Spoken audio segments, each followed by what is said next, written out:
this is going to lead us right into our next little segment of sales, and marketing, which is super relevant for every business, because if you don't have sales, you don't have a business.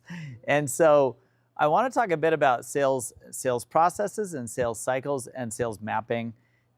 We talked a little bit about this a couple of weeks ago, or last week. But I really want to dive deeper into this because it's something Tyler's exceptionally good at.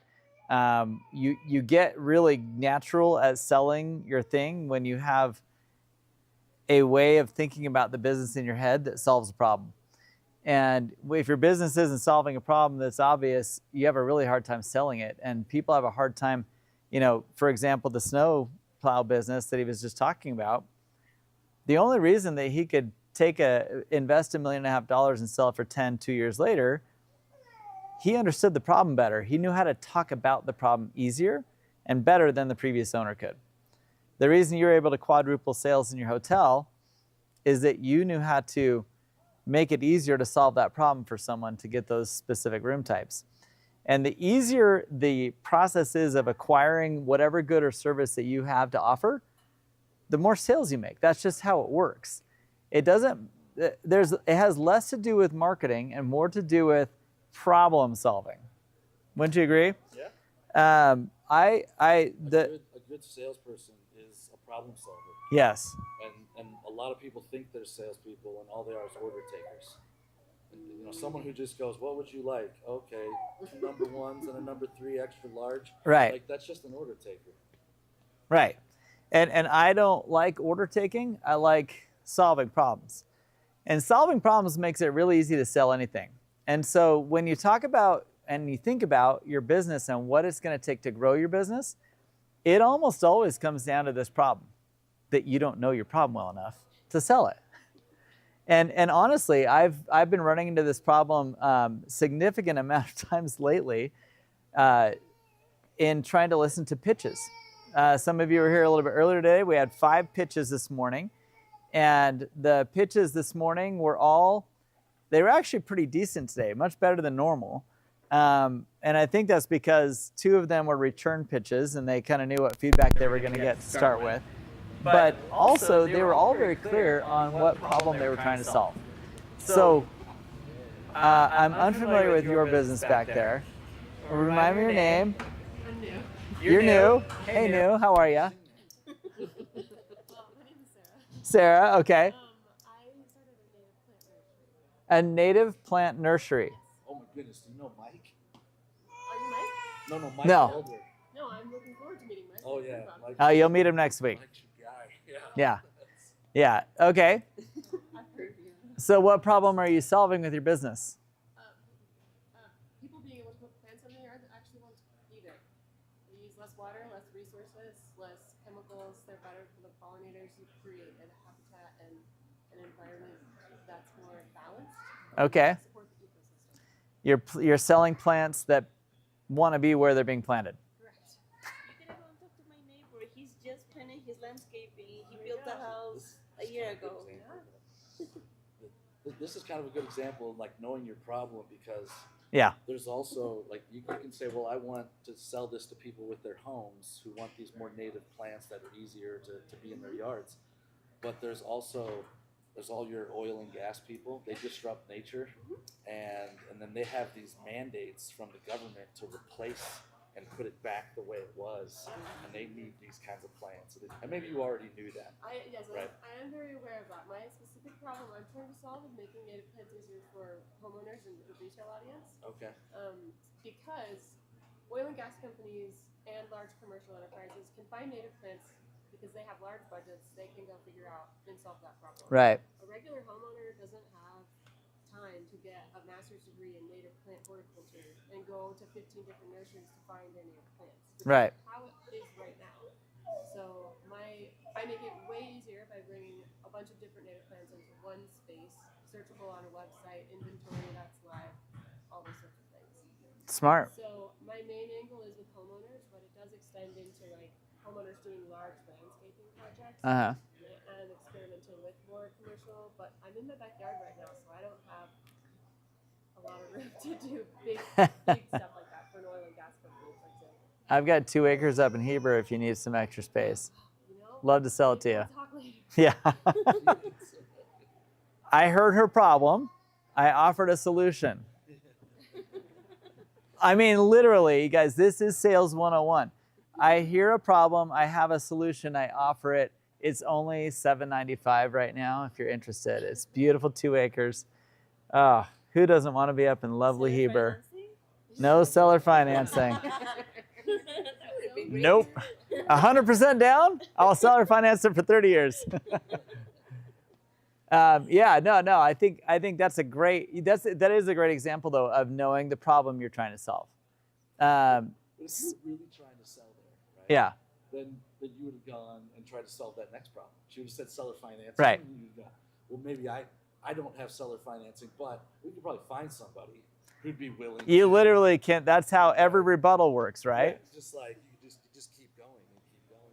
I was hoping the pest control guys would have stuck around because I was actually hoping to dive into this with them because this is all about problem solving. And have you done sales, summer sales? Half a summer. You look like a summer sale. Dude, don't take that personally. You're 14? Okay. Who hired you at 14 to do sales? Okay, remind me of your business. So we help airplanes taxi. That's right. Okay. And you're what part of that problem? So What is the big problem you're trying to solve?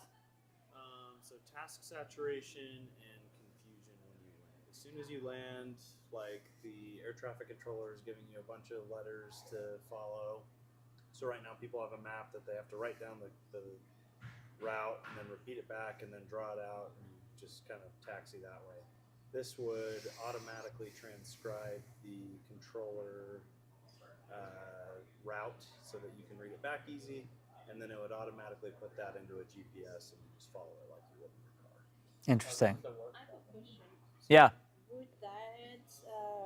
Would that be solved the problem that caused so many like airplanes crashes or accidents last year?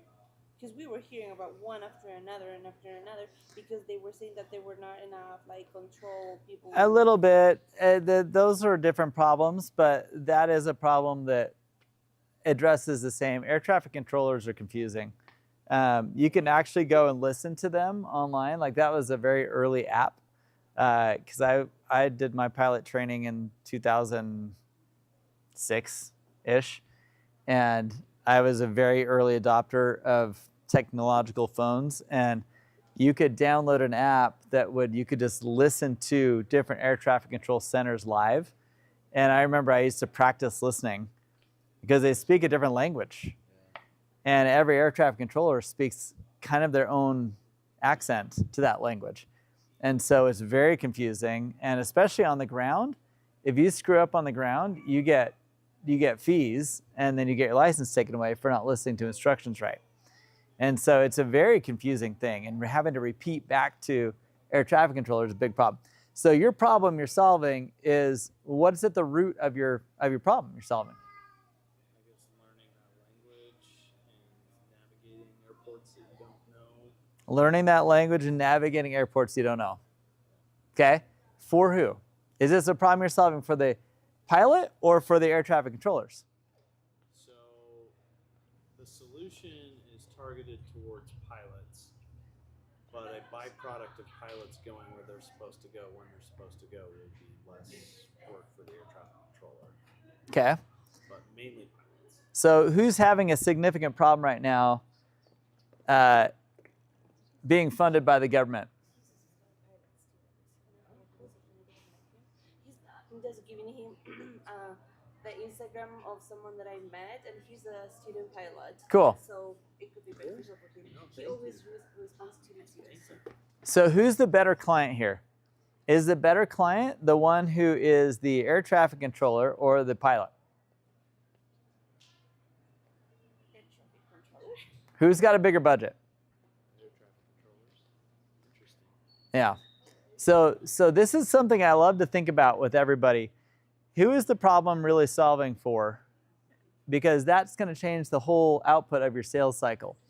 And If yeah, does that change it from B to C to a B to B? Yes. option? 'Cause Yes. there'd be individual pilots or it's exactly. Interesting. Yeah. See how we just flipped that?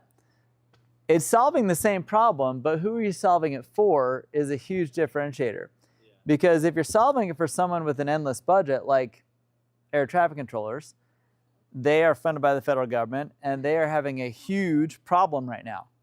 If you haven't heard, like that was when Trump came in, one of the biggest problems they had with that was DEI hires in air traffic control stations. Do you remember hearing about that? This was a big deal. Like a whole Delta flight like flipped over upside down up in Canada, remember? Because it was like a full DEI hired flight crew. But it's legit. This is a big problem. And so imagine if you could save the government money by simplifying the communication flow of an air traffic controller. So would you just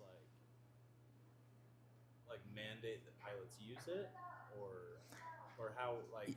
I mean, I'm going to leave that up to you to solve, but I think if you came up with a solution where the air traffic controller could see the plane on their radar, hit the transponder ID, and then send a specific route coding to that person, they wouldn't even have to say it. It would just show up on their transponder. Why wouldn't you market it to the airline? Could be to the airline. They've got good budget too. It seems like they would have more budget than the government. But the problem is the smaller pilots, like the individual, there's thousands, tens of thousands of private pilots. And they have a hard time flying into airports where there's busier air traffic. So it's like if the air traffic controller could manage the sending of the routing info, like he could literally click like the taxi ID of where they need them to go, and it just hit the transponder and it sent, it pushed a notification to them somehow. That would be pretty sweet. I know like they have some stuff like that for the airlines, but I don't know about anything. I don't know that they do. Do they? You can like text each other like clearances and stuff. Really? Oh, that's pretty cool. I don't know. It's a weird circumstance because the air traffic controllers have a really weird set of rules they have to adhere to, and even adding like any type of widget to your panel, it's like you got to get so much approval. It's ridiculous. You want a bobblehead? Yeah, no, seriously, bobbleheads are crazy approvals. Yeah. So, but you might find that there's a way that you could have a transponder login. I don't know exactly the solution, but I'm just saying part of the problem with sales and part of the problem why startups fail is lack of clarity on what problem they're solving and who they're actually selling it to. Wouldn't you say? Yeah. I think that's probably 90% of the problem. I can't sell until I do what he says. And like, I have to really believe that what I'm offering is good for them. That this is going to help them, save them money, Right. make them money or something, right? And then I can get about selling. And then in that process, you often find out your problem better. You get to know your customer better, and then you alter your offering to give them what they need. You know? Like I would think a lot of the problem you're solving with your plant business is how do they go about buying? How do they get educated? Like I don't know that they even know about these problems. They just go to the nursery. Someone tells them to buy a bunch of plants. They plant them. Most of them die, right? And they don't even know they have this problem yet. You know, I am actually specifically targeting people who do. Okay. I'm not trying to convince everybody to buy it. I'm catering to a much more intentional buyer, not the people that just show up at the nursery and get Okay. there. It's cute.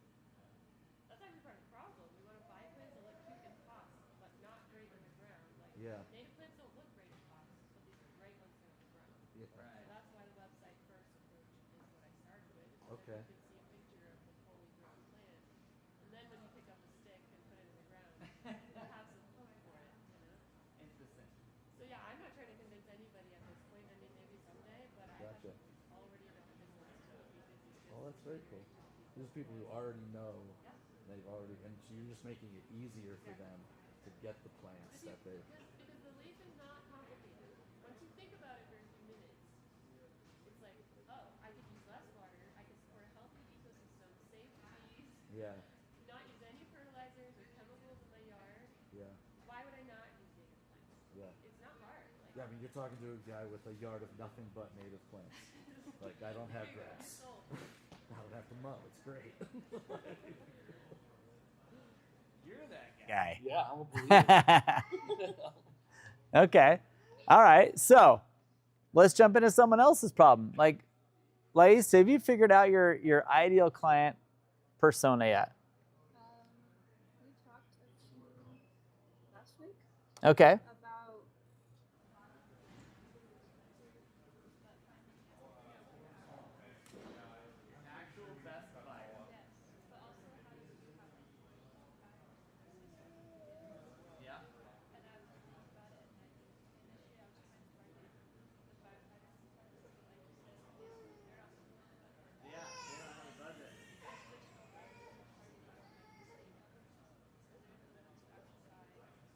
the different technologies and facilities that the car offers. Right. And so that would actually be more of my target. Smart. Smart. This is a big deal. Even Evelyn with your product, don't feel so little. Evelyn's product is very much a direct-to-consumer product. Look at that, nut guilty.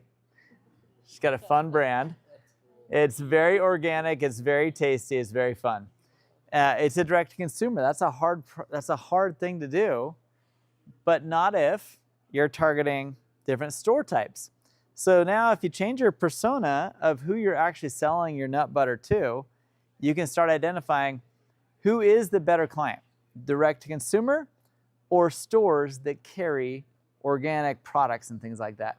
And you may find that if you spent the same amount of energy and money you would selling to direct-to-consumers, channeled to stores that already address people with this need, you're going to find probably faster distribution of your product. That's what I want to do, because it's, as you said, it's not.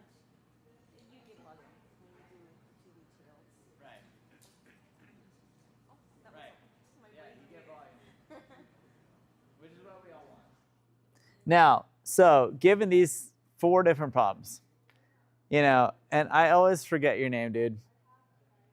Tate. Tate, you've got a unique audience. Have you figured out who your best client is? Okay.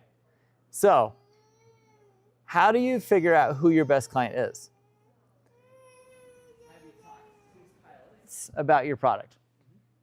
Have you talked to air traffic controller guys? Okay. Do you know how to get a hold of one? But Okay. I probably could figure it out. I bet you could figure it out. I need to, yeah. Okay. I'm gonna give you my friend's husband's phone number because he's an airplane technician. He works for Delta at the Salt Lake Airport, so I bet he might know someone over there that can help you. Yeah. Remind me because the other day I clicked into you. So let's talk about Tate's problem. He does a temporary nail solution for women. Well, I'm guessing primarily women. That is our ideal demographic. That's with a removable nail that you can pull on and pull off when you want to be active. So when you want to be more active, you can shorten your nails. What's up, Andrew? And you can just slide them off and then slide them back on when you're ready to look beautiful, right? So who is the better target for him to be focusing on? Is it the nail technician? Is it the direct end consumer? Or is it a wholesaler? From a sales perspective, it would be nice to do wholesale, but the one who's most excited about it is The end consumer is most excited about it. Okay. So do you target both? What are you thinking of doing? Is that something we figure out through validation? Exactly what you figure out through validation. Yeah. So part of sales, guys, is A, knowing who you want to target, and B, making sure the solution is something that they're the one who's going to pay the most for that solution. You know, with nail technicians, it's very much a consumer-driven thing because they want the nails and they want to be able to remove them when they can, I think. I'm guessing. I'm guessing this is a problem. Is it a problem you've totally validated? I'm curious. What did your surveys say? Our surveys have been directed towards the end consumer, so we haven't done a lot of surveys on nail techs just yet. Okay. Maybe I missed your question. But the consumers are saying they actually would like that product? Yes. Okay. Yes, we have a high degree of excitement. How would you do it? How would it work? Because I love to do my nails on my own. Sometimes they bother me when they get long, so I'm curious, how will you make them? Well, he's got samples up there. He can show you. Yeah. But here's the problem with selling this thing. Until you know, you don't even know how to really build your site. You know, because if it's to the direct consumer, you want to sell it one way. And if it's directly to wholesalers, it's sold a completely different way. So how do you solve for that in your sales cycle?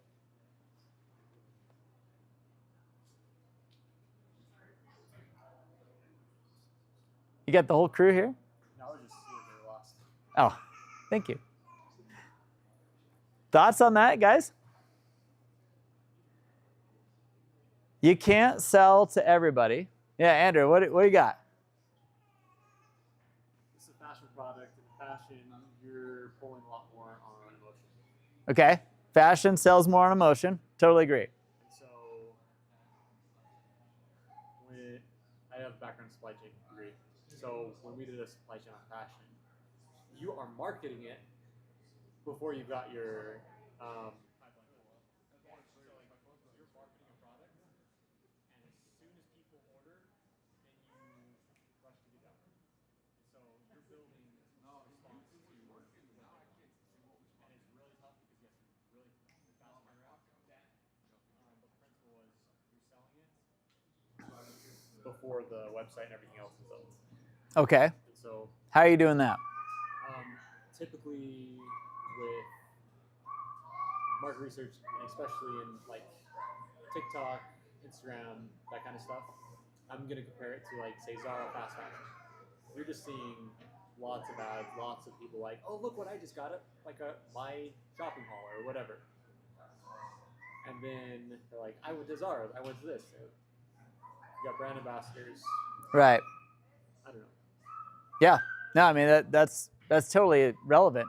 I think that for fashion product and that type of wholesale distribution, it is a slightly different pipeline and sales flow. But what sells ultimately at the end of the day, consistently across everything, is solutions to problems. And so what we got to figure out first is whose problem are you trying to solve, and then you start selling the pain point. And there's a workflow that I was gonna map it out here, but I'll just draw it on the whiteboard here.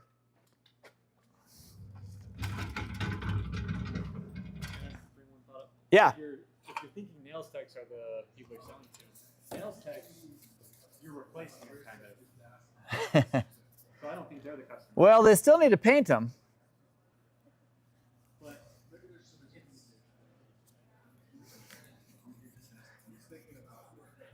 It's an interesting thing that he's selling because I thought so too at first, but they actually need to continually put the layer that slides the nail on.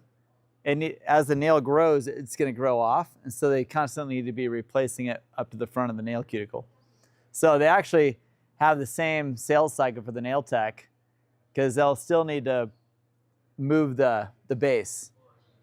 Well, would you need to be as experienced to be a nail tech then? Because now you are just... Good question. You're simply applying a Yeah, it does kind of cater to the DIY space. Does it? Yeah. Okay. That was one of our hopes, is that we wouldn't have any chicken and egg thing. If we went a DIY route, we wouldn't have to find buyers and consumers at the same time. Right. If they were going to be different. Right. That's still up for debate if we want to pivot. It's definitely up for debate. And you're going to find that out from who? From your buyers. Right.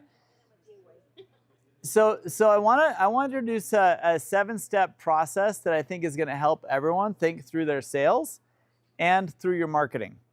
And this is really significant to me because I, as a marketing agency owner, this is something I implement in almost every sales page that we've ever built. Yeah. So I always start with pain point. So for your target, let's just say you're targeting the client. What is the biggest pain point you're solving? Stress. It's stressful hearing air traffic control read me commands that I don't fully understand. That is a pain point, right? What about an agitation? How would you further define that problem in their head? So an agitation is just like expounding upon the pain point. Is that what you're saying? Yeah. So, Sometimes repeating back what they say to me is confusing in my own head. yes, catching it, repeating back, and making sure that you are saying that, repeating back the correct route, and then following that route. So that is a total pain in the butt. So one of the things that's hard about being a pilot is you not only have to hear what they tell you, but you're required to repeat it back to them exactly the way you heard it. And that's part of air traffic controllers' jobs is they do that, and then you've got to be able to say it back exactly the way you heard it. And if you're wrong, it's really embarrassing because guess who's listening? Every other airplane in that 100-mile radius. So they hear rookies down on the ground. Well, they actually have a separate station for ground control, but because they don't want to distract the people in the air. But hearing it is hard. Repeating it back is hard. So at this point, you say, I hear you have this problem. I bet it's hard because of this. This is a classic way to start any sales conversation, right?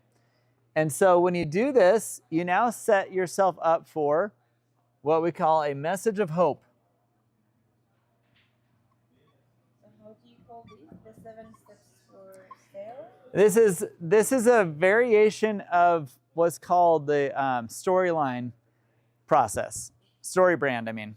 So story brand is a guy named Donald Miller. He's one of my favorite marketers, and I absolutely love him to death. He changed his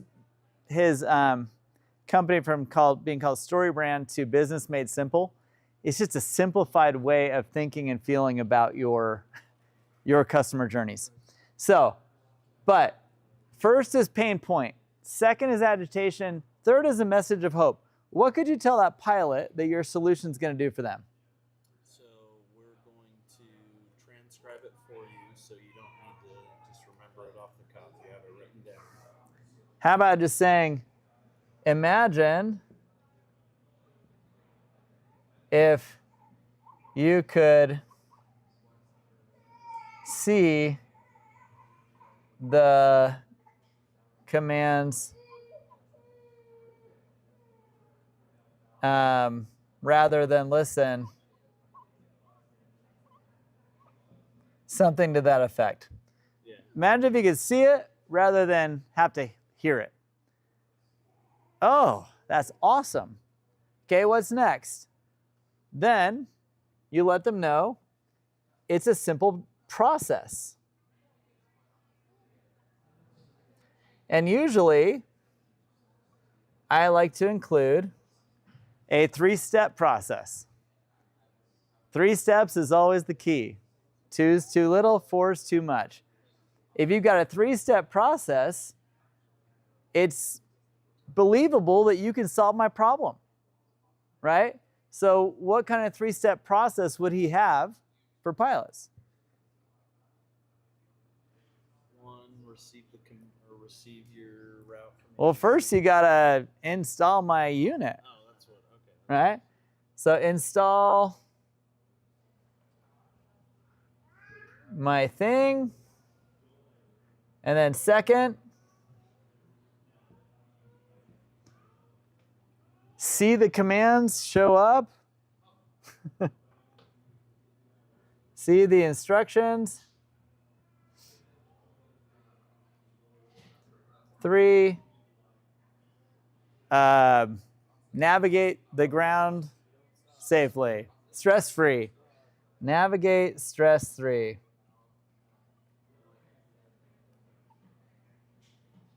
Sorry, I've got man writing. So when you look at that and you say, oh, all I got to do is install the thing. I got to see the instructions show up, and then I'm going to navigate this whole thing without any stress. It sounds really stupid, you guys, but 3 steps being outlined for anyone clears it up in your head that this is believable, I could do that thing, right? So this works not only in your website and marketing, but this works even in a sales flow. When you're in a conversation with someone, this is how you should be thinking about how you lead into your pitch. Because the minute you understand the person that's in front of you, their problem, it becomes relevant to them. Because if I share with Lais your problem, she doesn't really care, honestly. Like all we all care about is what's important to us at that moment in time. We are, okay, yeah, okay. You guys are more interested in the nails than air traffic solutions. I get it. Okay, yeah. What is the 3-step process you have when you're doing the diet pills? Yeah. Because how does it work in a product? Like, how would it work for me?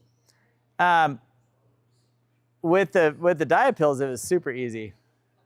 Feeling bloated, feeling overweight, wish you looked better in the swimsuit, and then there's a picture of someone in a swimsuit. But that's in the process? Yeah. The pain point. The 3-step process. You want to know the 3-step process? Yes. Order today, take it for 90 days, look great. So is it pretty much just buy the benefit or like buy? It depends. We got a 3-step process for becoming a validated company here. You know, start the blueprint program. Validate your business. Start earning money. And then 3rd is grow out of here. Like literally a 3-step journey through the iHub. And so we want you to start with blueprint, then come here to start selling and earning money or raising money, and then get the crap out of here because you're too big for us. Like a singles ward. Its purpose is to get rid of you. The iHub is like a singles ward. Exactly. I love that. Well said, Andrew. So this is something that I firmly believe in is one of the primary processes in every sales flow. And I talk about this with my sons all the time because they're Vivint guys, and it's like, okay, what is your process? Well, first, we're going to do a design of your house and map out where all your cameras go. Second, we're going to call the technician to make sure they can come. Third, we're going to install it. That's their 3-step process, right? But the faster you recognize you've got a process, the faster they understand that there's only 3 steps. It's believable that they can do it, right? So with that, then you've got to present the solution. So the solution is your primary call to action. Buy today. This is going to help solve your problem. You know, all these things, right? Solutions are a beautiful thing in a sales cycle because now they know you can do it. You can help them with their problem. We've talked about it. We've agitated it. We've given a message of hope. We've given them a process. And now it's like, all you got to do is sign up today. All you got to do is XYZ. Invite me in. Let's map out where your cameras are going, right? And then the last steps, you guys, are really kind of fun.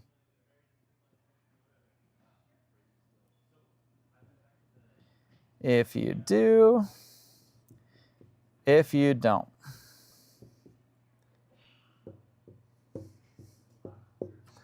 Okay, so what happens if you do? What happens if you don't? It sounds stupid, but it impacts you mentally so much that you wouldn't even believe it. Like when you tell someone, if you just go through this process, this pain point is gone. If you install our solution, no more stress when you're trying to taxi to the runway. When you get these press-on bases to your nails, you can go climbing, you can do the things you want to do, whatever the agitation point was. And then if you don't, you're going to be stuck where you're at trying to deal with this problem you don't like to solve. This is the 7-step process that I have built thousands of offer pages on. Like literally, this is the process for building marketing pages. It's the process for building a good ad copy. It's the process for building a good conversation flow with somebody. It's all about pain. And the minute a company forgets they solve a problem is the minute they get stalled out. Like we've all seen companies get stalled out. And the biggest reason is they forgot that they're solving a problem, right? And so when you remember that that is the key, that you're solving a problem, this whole process becomes super relevant. Because all they got to believe is, oh yeah, I've got that problem. Secondly, you really get it because you just nailed the agitation point. You told me that you can be my guide and help me through this thing. And then I've got a 3-step process that seems really easy. The solution makes sense. I'm game. I'm down for that. And then if I do, look at that. I'm happy because I solved the problem. And if I don't, ew, I've still got this problem.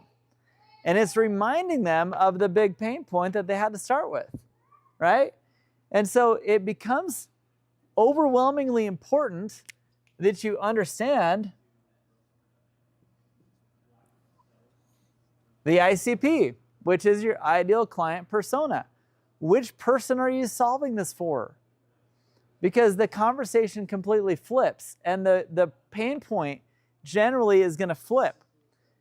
In your case, it's a matter of if you're talking to the air traffic control guys, hey, federal funding is down a little bit. Imagine if you could implement this process and now it's going to cost you less money to solve the problem of communicating with all the planes. You know what I mean? Like it gets less confusing for them and less money. You save them costs. Yeah. I have a question about the landing page. Yeah. Is that something that you would put on the landing page? 1,000%. Every time. Could you please explain a little bit more what is the landing page? Because I'm still confused with that. I keep hearing it, but I'm not sure what it is. Yeah. So you want to know what is technically a landing page. Yeah, and how you can like make it work, like by including that. So there's like 3 types of landing pages. And really one is more of like an informational page, right? Like you're not trying to sell anything. It's like the iHub homepage. We're in the process, Eddie and I are redesigning the iHub homepage. My initial instinct was to build a page that talked about a pain with some solutions, because that's the way I build every page. But that's not the right page for the iHub, because even though the iHub is solving problems, it's a slightly different flow of information for the iHub page. It still has calls to action. It still has a pain point of like, are you a business owner starting between $0 and $1 million trying to launch a business? I'm going to show you. Let's just look through this. I'm confused with landing page. I'll on show the you. Website. Yep. Because I know when you do ads and then you click on here, but then it redirects to somewhere else. So that's like my whole confusion. Let's talk about it. Yeah, go for it. Okay, so there's a couple different landing pages, like you said. One is automatic selling. Amazon or Apple. You go to apple.com, automatically buy an iPhone, buy a product. Amazon, hey, buy something. Automatically buy now. And then there's also the informational one, where it's here's your pain point, here's a solution. I don't have any good examples for that right now, but those would be more informational. And then you have a landing page which is more inspirational, vision centered. Those are gonna be more like nonprofits, but you can still sell off of them. I don't know. Are those good three? Yeah. So that would be like your main website. That's when they go to your website. That's where it lands. Oh, It's their first impression of your company. okay. And so, if your first impression of the company is what you want the first impression to be, that's what the landing page is. So Amazon wants you to buy stuff. So the first impression is, look how easy it is to buy. TikTok, their first impression is, look how easy it is to scroll through 1 million videos. And so it's a social media, but its landing page is automatically you're in the feed. So whatever the landing page is, that is what they want you to experience. That is their information they want to convey. Gotcha. Thank you. So this is an example of where I kind of went with the iHub journey, and I actually had some previous ones I was trying to pull up, but they're not pulling up my archive. But basically, like on this page, we started with a pain point of validation without velocity. You've talked to customers, built an MVP, but can't scale because you're missing the crew. Oh, hey, there it goes. There's the old ones. That sounds like every issue we have faced. Right? Spark without structure. We've got a fire of an idea, but no blueprint, no team, no path, just endless pivots and isolation while others pour foundations around you. Kind of a little too deep, kind of a little too ambiguous. It wasn't clear enough. So I tried a few others.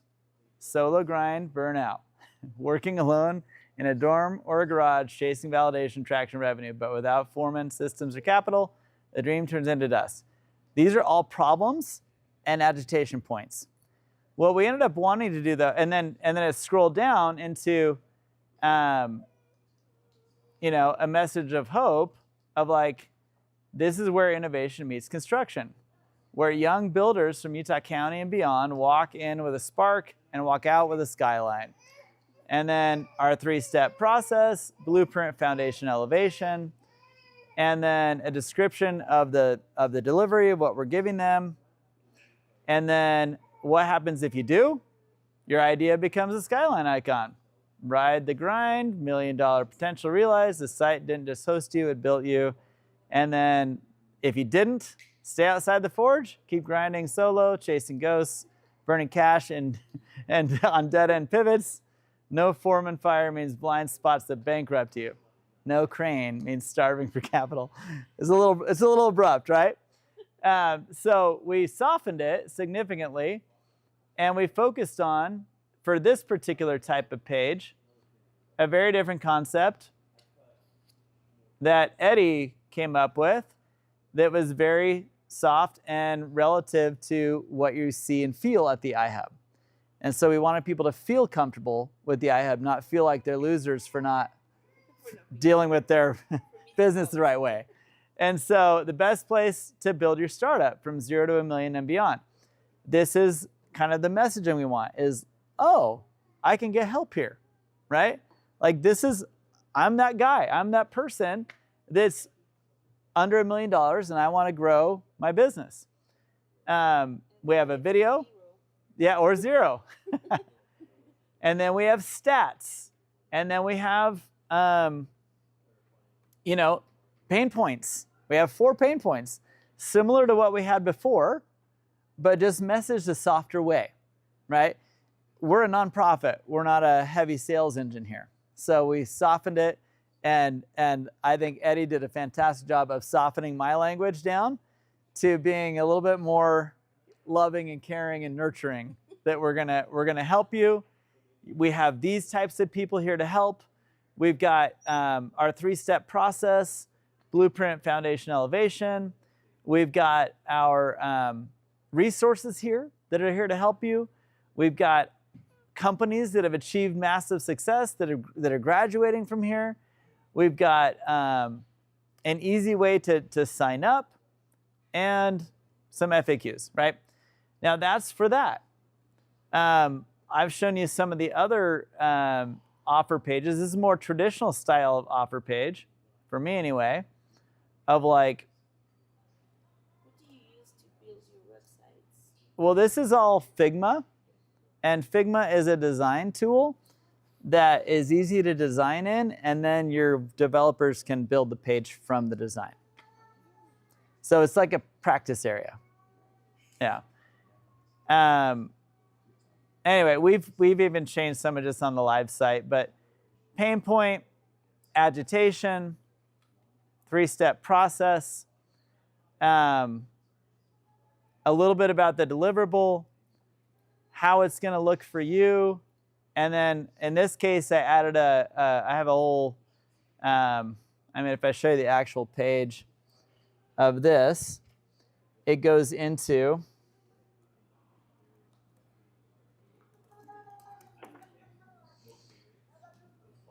I simplified and modified on the main when we actually built it, but I just wanted to dumb it down to a message that was really relative to more companies.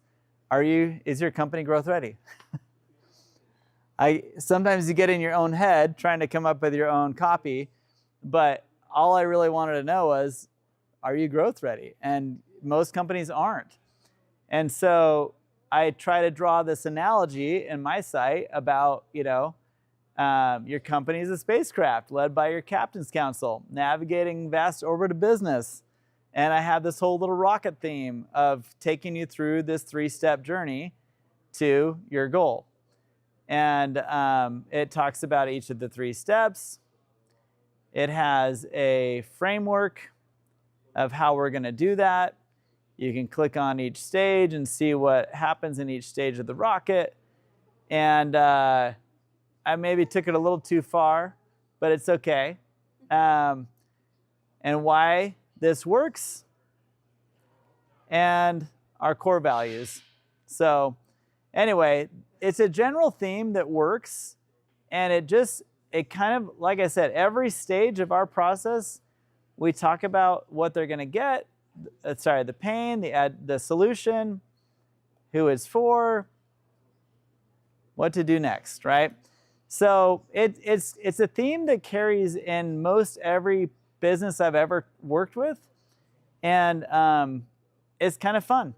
It's there's lots of clients that everyone's got problems, everyone's got solutions, and we just try to come up with what is going to build the programming right for them. I'm trying to think, Praxio.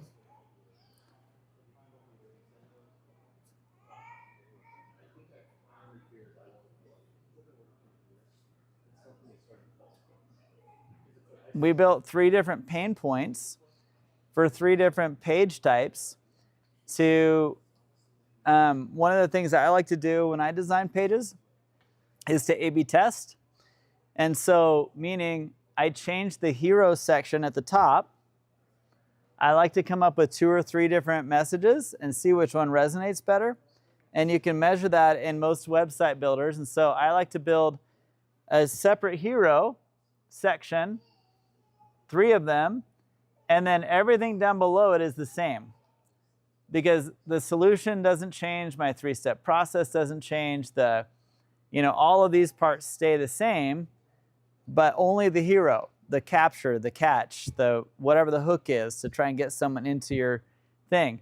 The thing that I loved personally about when I was younger, I did summer sales for a summer, and I felt like that for me was the best thing I did in my whole life. Because I went out, I learned that behind every door was a totally different avatar. Every single house. I didn't know if I was talking to a mom with 2 kids. I didn't know if I was talking to a mom and a daughter. I didn't know if I was talking to someone in a cool scooter. I didn't know who was going to be behind the door. But I had to be prepared in my head with a different pain for each one of those people, because they all have a slightly different. She's going to be bugged by black widows in the window well. She's going to be bugged by, probably the same thing. But everyone's kind of got this different thing. I even learned how to sell pest control in Spanish. Really? Oh, yeah. Oh, You want to hear my pitch? Yeah, Los vecinos tienen muchas cucarachas, hormigas, garrapatas, pulgas. Es muy mal. ¿Es pelear su casa también? I have a whole. I literally learned it in 2 hours, and I could sell it in. I sold on my first day in Spanish after a 2-hour practice. I mean, yeah, if you're scaring them with everything that Es solamente $32 por mes por 12 meses cada mes. Anyway, I'm not good at Spanish, but I could sell enough. I could sell an entire pitch in Spanish because I knew how to address the pain, and I agitated it by mentioning more bugs. And then I had a, we can spray. If we're spraying your neighbors, they're going to come over to your house. That was essentially the pitch. Like, please, I'll pay you more to do it. Yeah. And so this framework, you guys, is very, very proven. And it doesn't matter whether you're selling hotels, whether you're selling nut butter, whether you're selling aircraft stuff. It honestly doesn't matter what you're doing. This flow, when addressed to the right ideal client, is the solution for sales and marketing. It works in your marketing. It attracts the people you want to talk to, and then it identifies how to talk to them in a way that they're going to resonate and they're going to want to get on board with that thing, right? So understand this, follow the guide, and you have got yourself a sales system that's going to work. Cam, do you know your client avatar really well? Yes. Okay, who is it? Property managers, people with Airbnbs, but within like that scope, you can really narrow it down. You've got single individual owners, you have mom and pop managers, you've got 3 to 5 homes, you've got property managers with 20 to 1,000 homes. We've narrowed it down as like our ideal target is 20 to 80. It's our business. We just take people's trash cans to the curb. It's kind of stupid, and we bring them back. But it's a big problem for those type of people. If they have too many properties, like 200, sometimes they already have like an in-house maintenance person, so they're already paying someone full time.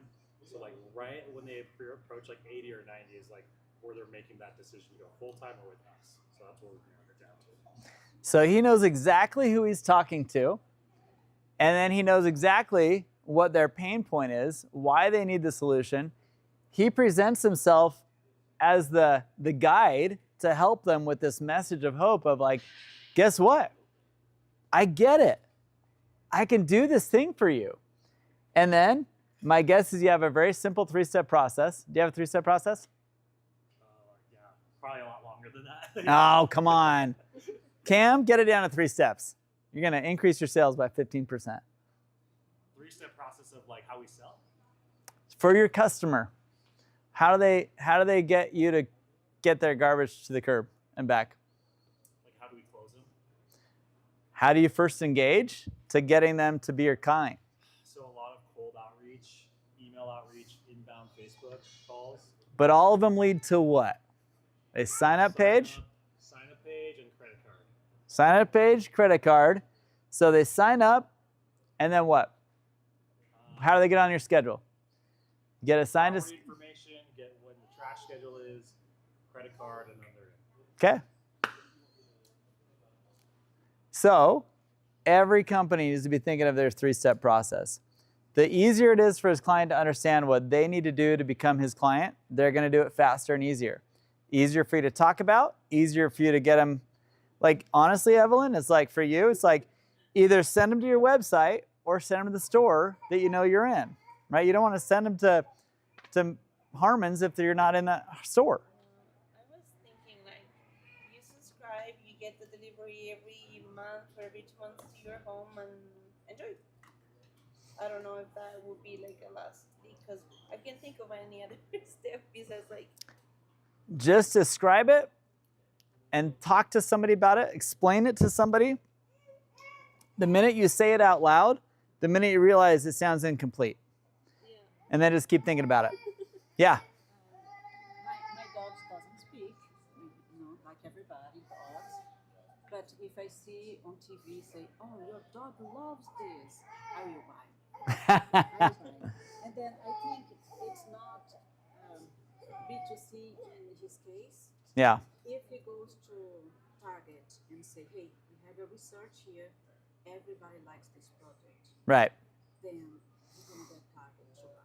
Right. Because Target want to know if What people are gonna buy. Yeah. Right. Because if you put on Amazon to sale, it's gonna be small. It will not be enough. Yeah. To go B2B. And it is the same. Like I buy because my dogs like. Right. You know, even they don't talk, but the TV told me that my dogs like that, and I will buy it. Well, and probably at the beginning of your commercial, though, they talked about how dogs hate getting the wrong food, and they hate getting neglected.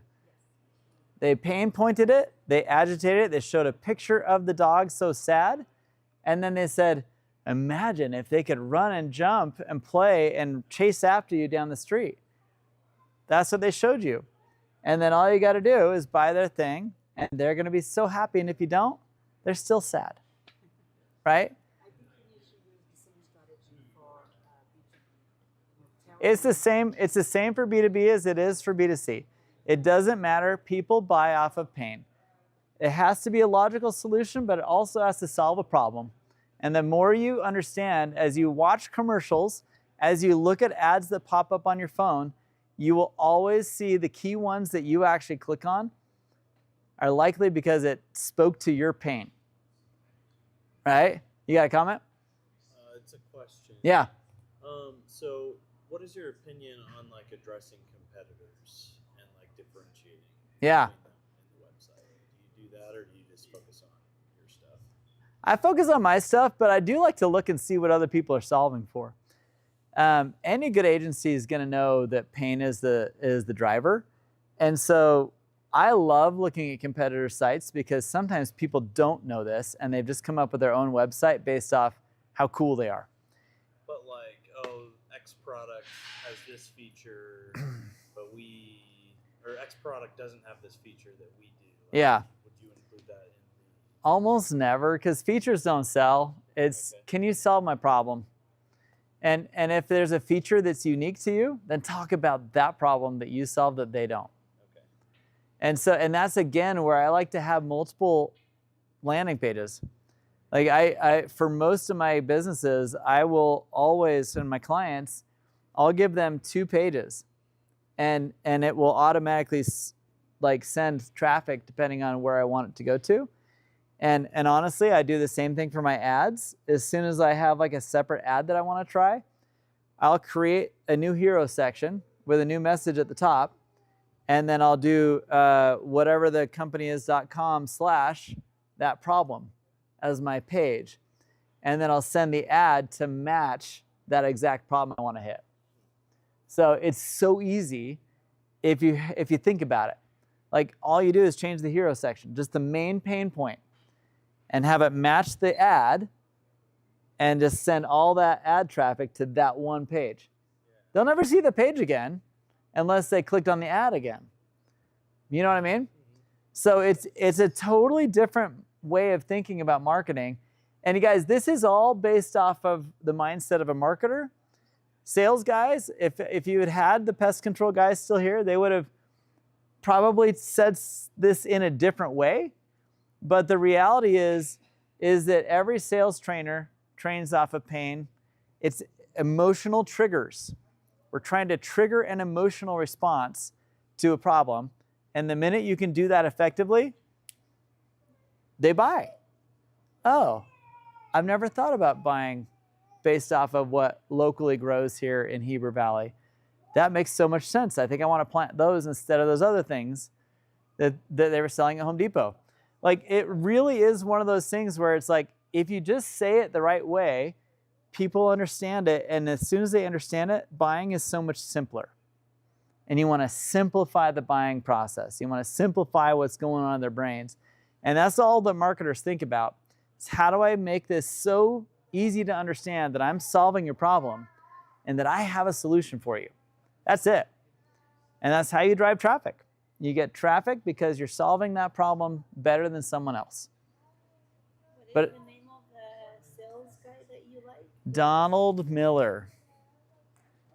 And his website is Business Made Simple. And he has a really, really great...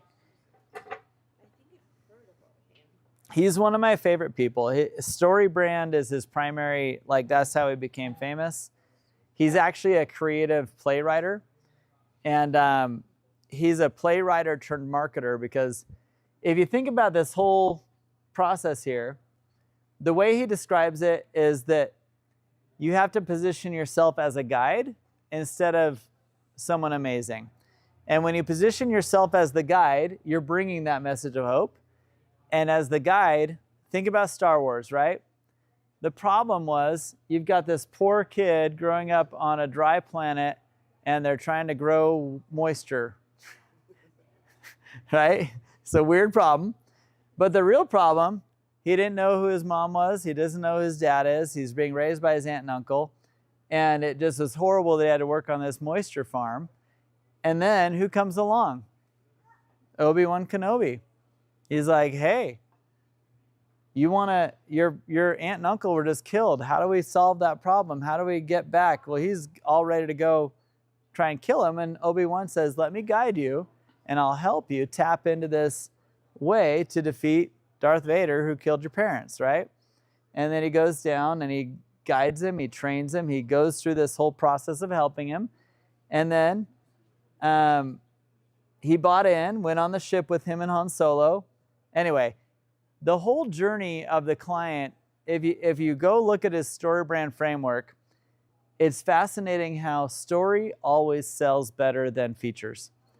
And when you connect with someone in a story, and a pain point, you always want a route for the solution to be the one you need. And so you just buy stuff. And you buy stuff that you don't even think you need sometimes. It's a fascinating concept, and I challenge you to go look it up. Story Brand by Donald Miller. There's tons of YouTube videos on it.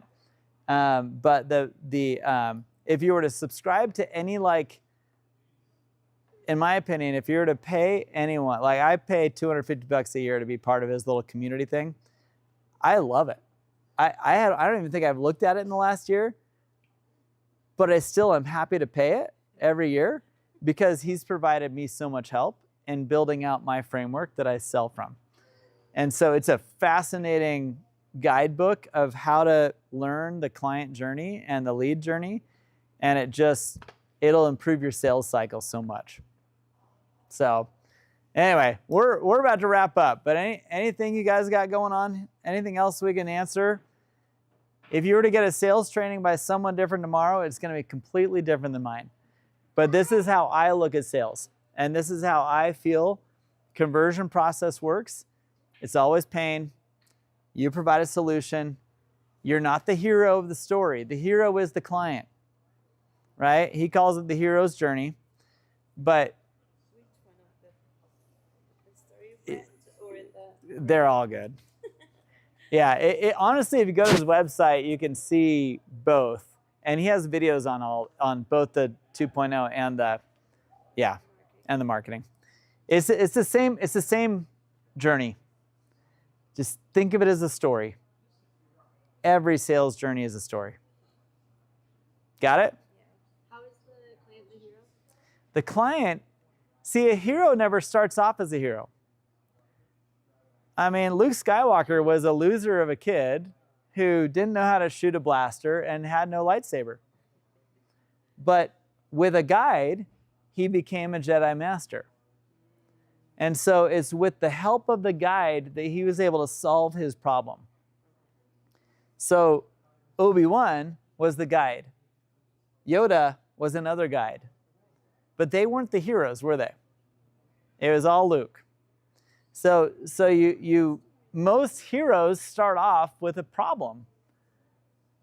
And it's only when they solve the problem with the help of a guide that they become a hero. And everyone wants to feel like they're the hero.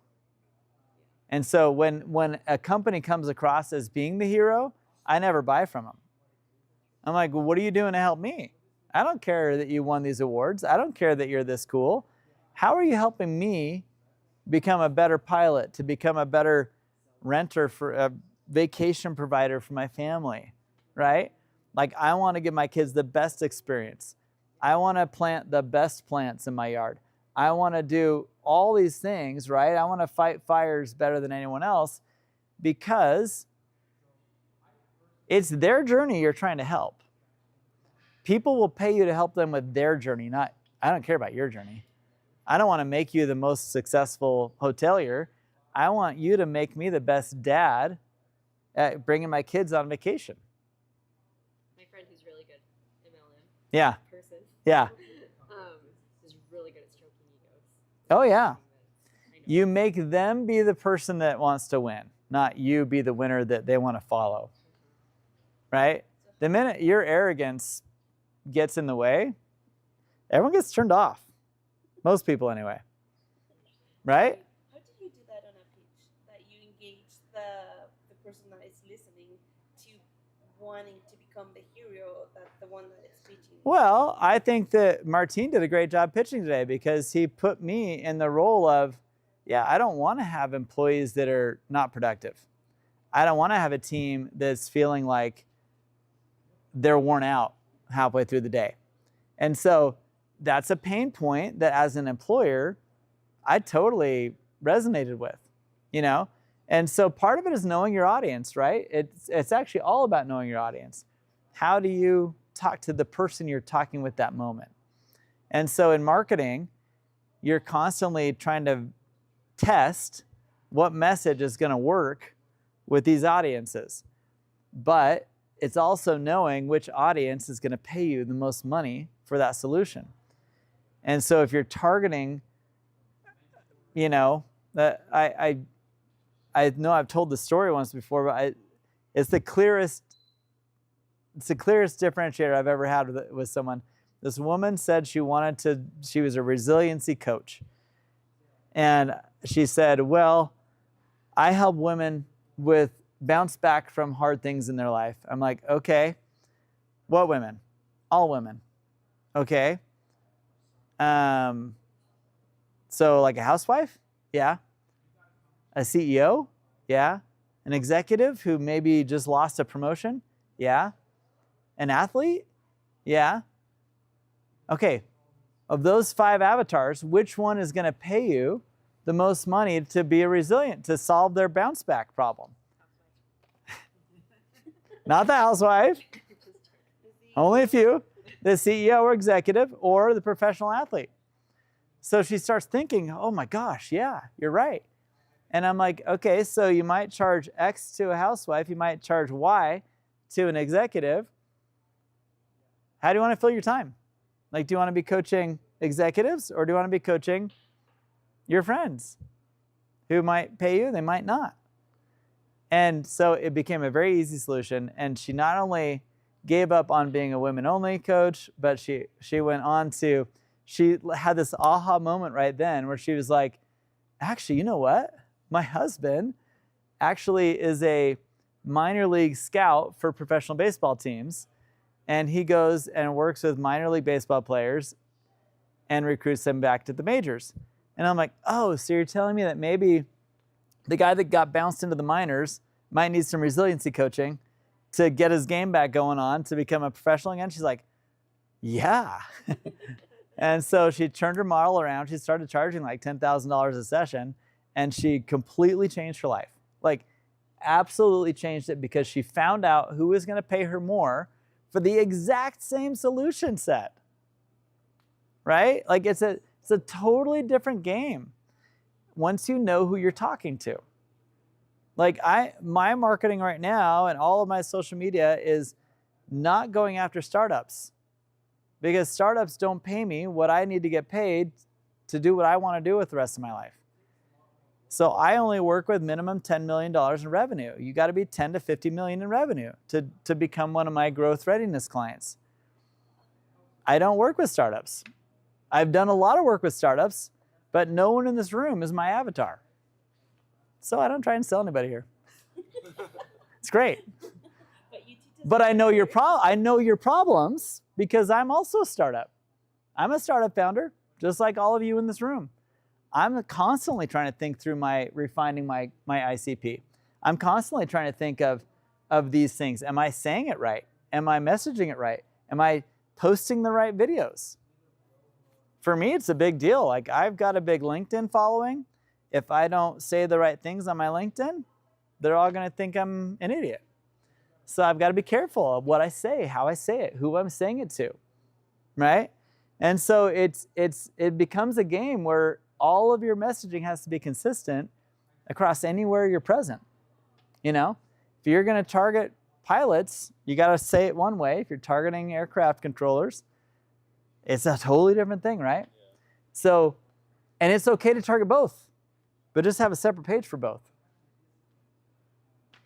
Like, it's really not that hard. Like, I've got a new idea off of my growth readiness product that I'm working on right now. I'm just creating a whole separate landing page for it. I'm not sending those specific clients to my growth readiness. I'm sending them to my pitch readiness thing. So there's different things you can do. It's all in the same family, but it's got to align. I don't know. Like the heroes in the landing page are the ones that you can like slide across, or how do you have different ones?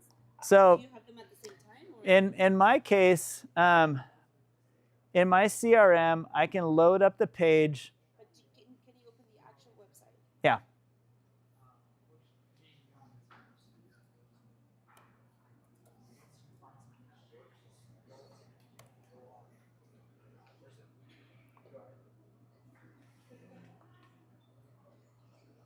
I've got to think of a page that would make sense, but let me just see. I think this is very important because if we don't understand that, then whoever can go and build a website that is not going to work is not going to answer those questions. Yep. So like, I say it, and then this page doesn't have an A/B test. But in here, I'm able to go through and say, I want to start a variation of this page. I duplicate it. And then I just go and change the hero. In this case, I had already won with Is Your Company Growth Ready? But now I can go in and edit this specific page.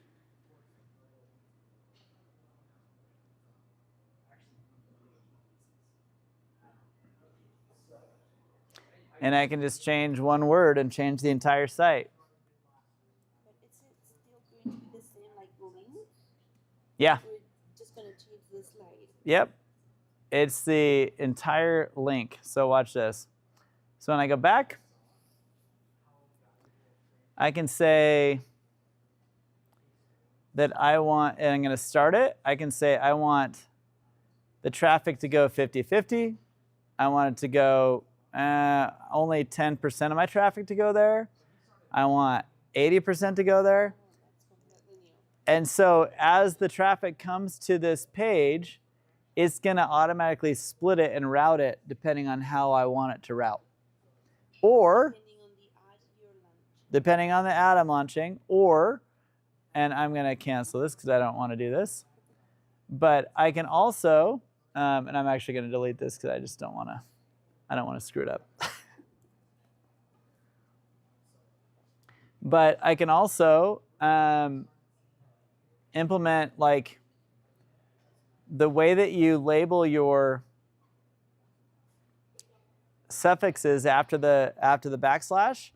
You can just be really specific. So everything regarding the mission is going to go here. Everything regarding the intensive is going to go to this URL. Right? So you start getting smarter about how you name your pages, and then you can run ads to that backslash whatever. That makes sense? So it's all just about getting creative with how you message and how you know, yeah, there's lots of things to do. But marketing is a fun game, but sales at the end of the day, you guys, is always about pain. Marketing is always about pain. And you want to attract the person that's going to pay you the most to solve that pain. That's it. That's why I'm thinking, you know, even about your husband's business idea is like, is the solution for the user or the manager? It's the manager. Is it for the owner or the manager? Could be either to get in the door. But know who you're talking to, right? So there's just a lot of facets to this, guys, and this is why agencies are so fun to ideate with, because they'll ask you the questions of who are you actually talking to, how do you want to solve their problem, and are you charging enough for that? You know, and that's where pro formas and all the other parts. Small business is just iterating all these things all the time. We're just always iterating, and we're always trying to figure out, is this the right pain that I want to be solving, or is this the right avatar I'm trying to solve it for? That's how every small business starts. Who's going to pay me the most to solve the same problem? Because for that woman that I mentioned earlier, it's the exact same. She takes them to the exact same process if it's a housewife or a minor league baseball player. Exact same process. She's just charging a whole lot more money to solve it for that guy who got pushed to the minors than for the woman at home stressed out about the kiddos. Yeah, I heard one ads from like Alex Ramosi. Yeah. Well, not the ads, but like these short videos that he posts. Uh-huh. And he was talking to a guy that it was something about like teaching motocross or something like that. Uh-huh. And Alex asked him who's gonna pay you the most money. Yeah. That this guy was like, oh, but I want to help this other guy. And then he was like, you create free content for them on social media, and that's how you help them. But you gotta go with the one who's gonna pay you the most. Exactly.